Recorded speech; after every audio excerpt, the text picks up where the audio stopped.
What is up, all you moto fanatics? Welcome back to DM Moto Reviews. I am super glad to have you with me today because today we are going over best products of 2025 parts edition.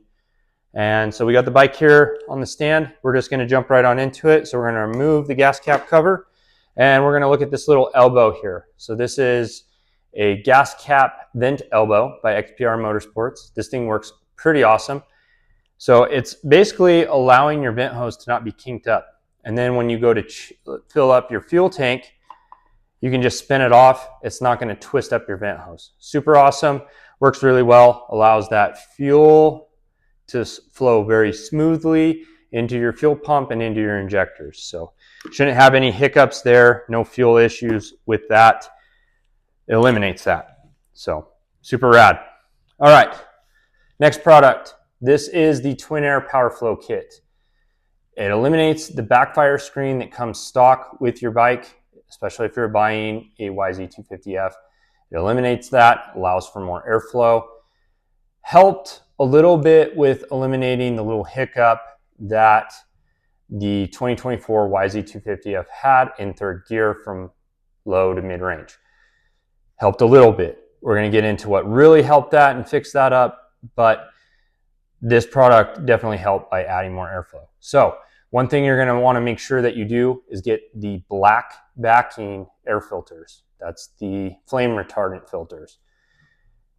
You can run the standard orange. However, you run the higher risk of catching your bike on fire if you do have a backfire through the intake. So something to take into consideration.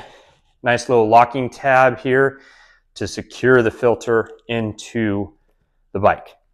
So, and it'll be a little 8mm head bolt that will help you do that. All right, set that on my makeshift table. Next up, we're going to talk about this Mob skateboard deck tape. This stuff worked really well. It was about 10 bucks at Zumiez. And I put this on my side number plates because it was clear and you could see my graphics.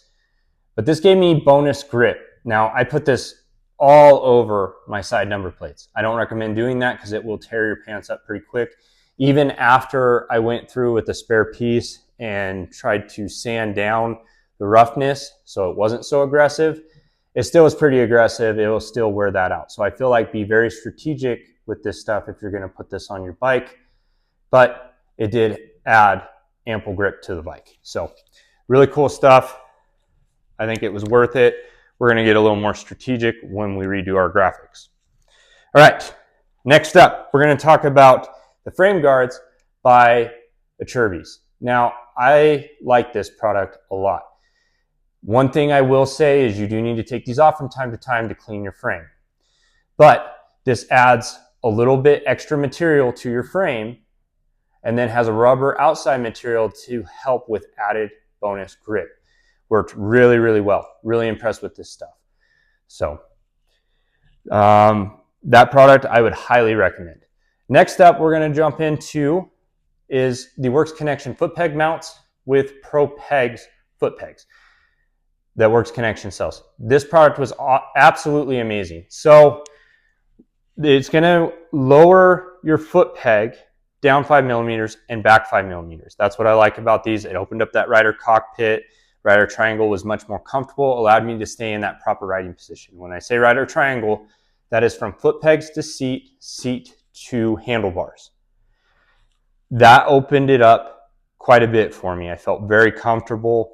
It's a small change. 5mm down and back is not much, but it was a big change for me that I actually noticed being able to extend over the bike and stay in that proper riding position. So another thing I will say about the Works Connection foot peg mounts is the Yamaha stock pegs or stock foot peg mounts are more of a triangle position. These were a little more flat. So instead of my foot sitting like this on the foot pegs, it actually got me flat and up against the frame. So I didn't have that little bow leg at times that I had with the stock mounts.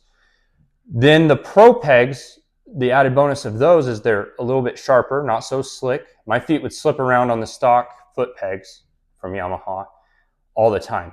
With the Pro Pegs, my feet stay planted. And I ran the mud version so that I didn't have dirt or mud packed in the in-between. I don't like the standard cross in between, the little cross member, because I feel like that added with mud packing, especially at races. So I went away from those, went to the mud version, like those a heck of a lot better. Don't have mud pack in, still have ample grip in all conditions. So that is that. Next up, we're going to jump into the MX53 tires front and rear by Dunlop. I like these tires a lot. They've held up really great. They haven't chunked out, very durable. And what I ride out here more so is dry, hard packed, slick conditions, 90% of the time. We do have a little bit of sand out here and a little bit of silt, a little bit of softer conditions, but it's in only a few spots. Majority of the riding that I do, it's on dry, hard packed, blue groove, slick stuff. These tires have held up great. They work really well in those conditions, especially the rear. We're going to jump into the rear a little bit more. I'm going to tell you the PSI that I run these at. So 12.5 in the rear. In the front, I run 10.5. That seems to work well in dry, hard packed, slick conditions, and it works in those sandy conditions and looser dirt. The rear, however, I haven't found that PSI that I like there. I run it at 12.5. I really like it there for the majority of the riding that I do. The thing that I will say is that this bike does tend to kick out more in sandy conditions with this rear tire on. So for that, especially like the last race, I should have been on an MX14. It would have helped with the traction, because there was a lot of times that I was riding the rear brake because I was trying to find traction with the rear wheel, and I didn't have it high enough in the RPMs because you would kick out, so I would stall the bike. Now a trick to that is bump your idle a little bit. That'll fix some of that. But overall, pretty impressed with the MX53. Would recommend it, especially if you're in a really hard, dry, slick, clay type dirt that you always ride in. I would recommend it for that. So really good tire overall, has held up great. Now we're going to jump into the meat and potatoes of what really fixed this bike up here in just a few. So we're going to pop this off here, get that out of the way, side number plate.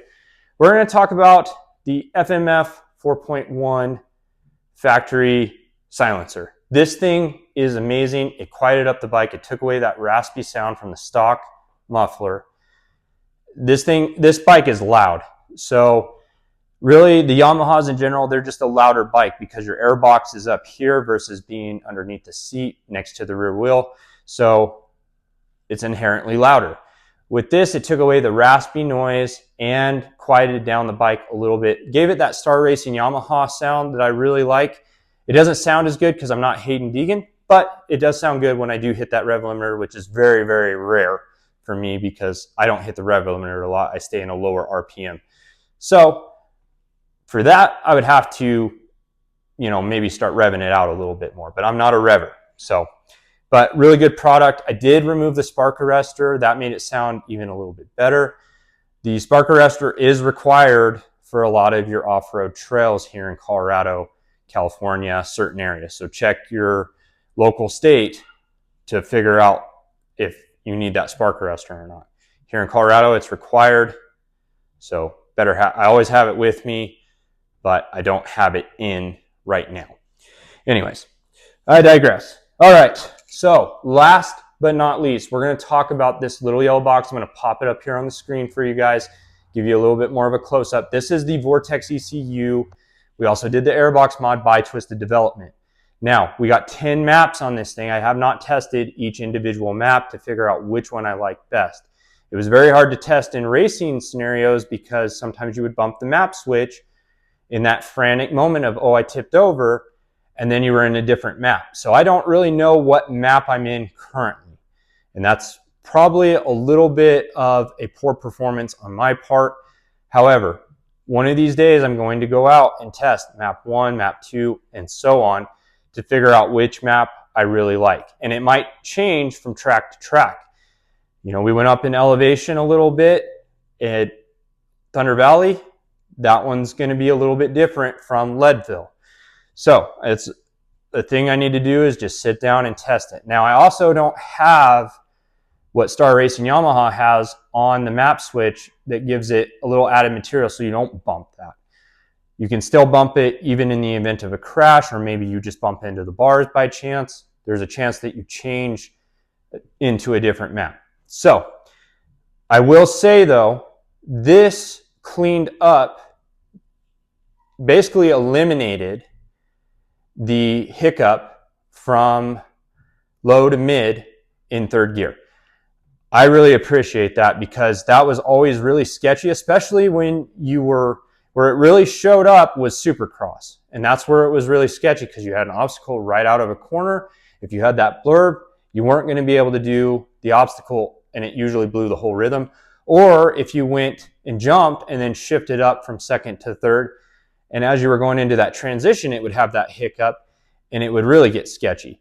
So you don't have time to fix that. So just do yourself a favor. If you're going to be racing this bike at all, go and get you the Vortex ECU and Airbox mod by Twisted Development to clean up that little hiccup. That way you're not injured on the couch later. I feel like that cleaned it up. The rest of it is all on me. It's clutch work, it's corner work. That's why we do the Moto Academy, so we can learn to ride properly. But overall, all these products that I put on my bike, we tried, we tested. I definitely approve of them. I would recommend them to anybody. I hope you guys enjoyed this video. That is it for 2025 Best Products of the Year Parts Edition. If you guys like this video, like, follow, or subscribe. I would greatly appreciate it. And if you do, I will catch you guys on the next one. I am out. Thanks for the watch.